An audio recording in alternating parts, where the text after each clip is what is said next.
দেখি মা তো কাজ করছে, এরপর তো লোকে বলবে যে তুমি এখানে বসে বসে বসে কোমরে হাত দিয়ে দাঁড়িয়ে আছো আর শাশুড়িকে দিয়ে কাজ করাচ্ছো। হ্যাঁ, শাশুড়িকে দিয়ে আমি কাজ করাচ্ছি না, মাই ভাজছে। ওই দেখো, আরে তেল ছিটকে এসছে আমার গায়ে, তাই মা বলছে আমি ভেজে দিচ্ছি।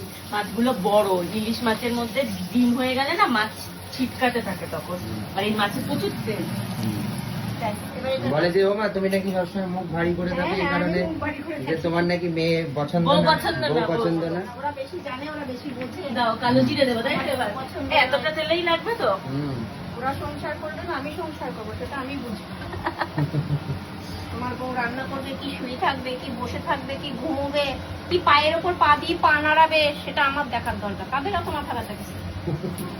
কাজ নেই, কর্ম নেই, বসে বসে শুধু মাথা ব্যথা। সবারটাই মানে কি বলতো, শুধু আমাদের না, সবাইকে নিয়েই এরা বলে। এদের কাজই নেগেটিভ হচ্ছে কিছু মানুষ আছে, সকালে সবাই ঘুম নয়। থেকে- হ্যাঁ, ওদের কিছু মানুষ। কাজই হচ্ছে এই পর দেখো। সমালোচনা করা। এতটা দিলাম, হ্যাঁ, দাও। এতটা লাগবে।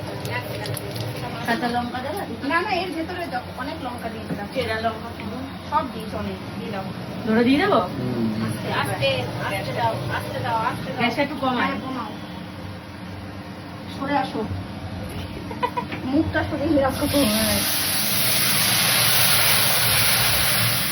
একটু জল দিয়ে দিই।